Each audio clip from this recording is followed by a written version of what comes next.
this hard overnight. You looked at me and suddenly the world felt small and bright. Like everything I'm scared of what was standing in plain sight. And I don't know how it happened. Paris adjusted her thick-framed glasses as she clutched her textbooks against her chest, watching from behind her locker door. There he was again, Kang Ji Hoo, walking down the hallway like he owned it. His basketball jersey hung perfectly on his tall frame, his hair slightly tousled in that effortlessly cool way. Around him orbited his usual crew, Lee Min-jae and Park Tae-young, his basketball teammates, and Choi Yoona, the school's queen bee with her perfect skin and designer uniform modifications. You're staring again. I wasn't. Yes, you were. You always do during lunch break. Come on, let's go eat. I brought my mom's kimbap today. As they walked past Ji Hoo's group, Paris kept her eyes down. She'd perfected this over the years, how to be invisible while staying close enough to hear his laugh, that warm sound that made her heart flutter. Did you see the game last night? Yoona was saying, playfully hitting Ji Hoo's arm. You were amazing. Three-pointer after three-pointer. It was nothing, Ji Hoo replied with that confident smile. Team effort. Paris and Na continued walking, but Paris's heart ached. She'd watched that game too, from the highest bleacher in the back, where no one would notice the nerdy Ghanaian girl who didn't quite fit in anywhere. It was late October, third year of high school. The classroom was covered in fallen leaves visible through the windows, and the pressure of upcoming college entrance exams hung heavy in the air. Paris sat at her desk, working through practice problems when Na slid into the seat beside her. Paris, we need to talk. Paris looked up. What's wrong? Na's usually cheerful face was serious. You know we're graduating in a few months, right? And you know Ji Hoo is probably going to a sports university. You've liked him since middle school, 7 years, Paris. 7 years of just watching from afar. Don't you think you deserve to at least tell him? Paris's hands trembled slightly. Na, you know I can't. Look at me. Look at him. We're from different worlds. So what? Na grabbed her hands. You're smart, you're kind, you're beautiful, don't shake your head at me. You are.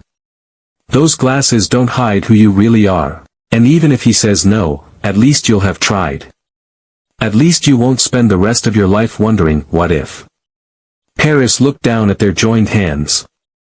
Na's words echoed in her mind for days. What if? What if she never tried? What if she let him slip away without ever knowing how she felt? 3 weeks later, Paris made her decision. The autumn sun was setting, casting orange and pink hues across the empty schoolyard. Most students had left for cram school or home. Paris stood near the school's back entrance, her heart pounding so hard she thought it might burst from her chest. Na had positioned herself at the school gate, giving her friend privacy but staying close enough for moral support. She'd given Paris a thumbs up before leaving. Paris had sent Ji Hoo a text from an unknown number. Someone needs to tell you something important. Back entrance. 5 p.m. She saw him approaching, still in his basketball practice clothes, looking confused. When he saw her, his expression shifted to mild surprise. Oh, it's you. Paris, right? From class. He checked his phone. Did you send this? Paris nodded, unable to speak at first. She'd rehearsed this 1,000 times in her head, but now, facing him, every word had evaporated. I need to tell you something, she finally managed, her voice barely above a whisper. Ji Hoo glanced at his phone impatiently. Can you make it quick? I have plans with, I like you. The words burst out, louder than she intended. I've liked you since middle school. For 7 years. I know this is sudden, and I know we've barely talked, but I couldn't graduate without telling you. I've watched you grow, succeed, shine, and I just wanted you to know that someone saw all of it and admired you. Not just because you're popular or good at basketball, but because of how you encourage your teammates, how you help underclassmen, how you... Stop. Ji Hoo's voice was cold, cutting through her words like ice. Just, stop. Paris's heart dropped. He looked at her with something between pity and disgust. Listen, Paris, or whatever your name is. I don't know what made you think this was a good idea, but you're not my type. At all. He looked her up and down. You should really look in the mirror before asking someone out. This is, honestly, kind of embarrassing. For both of us. The world seemed to tilt. Paris felt tears burning behind her glasses.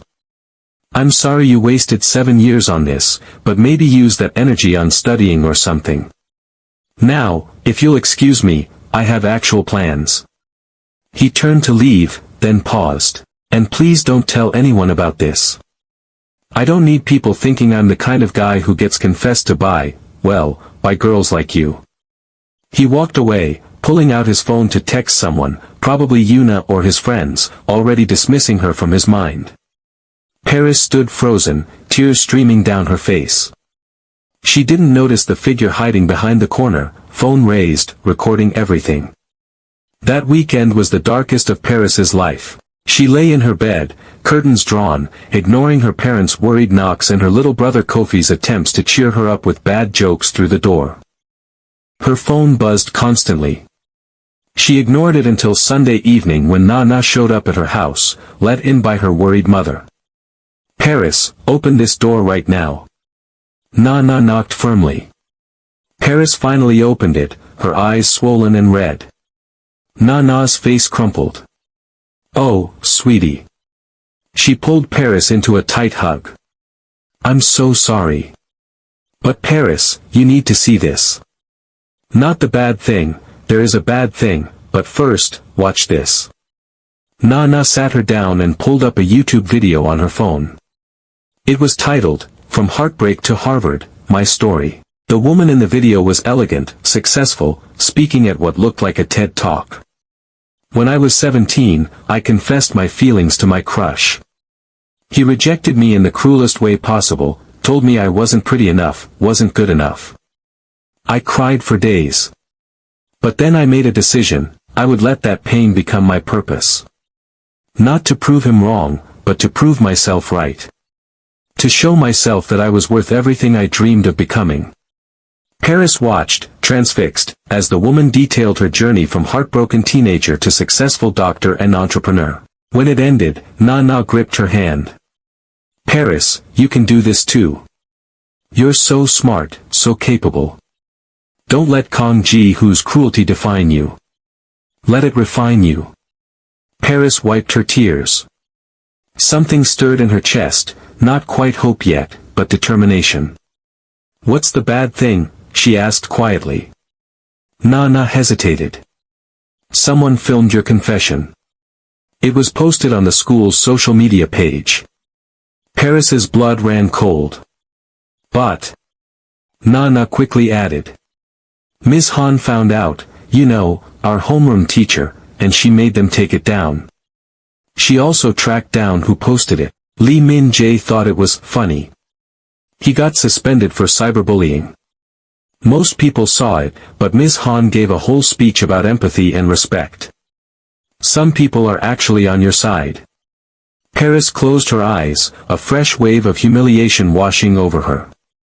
But then she thought of the woman in the video, who had survived worse and thrived.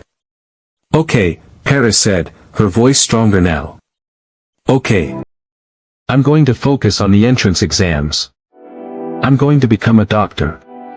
And I'm going to show everyone, but especially myself, what I'm capable of. Nana beamed. That's my girl.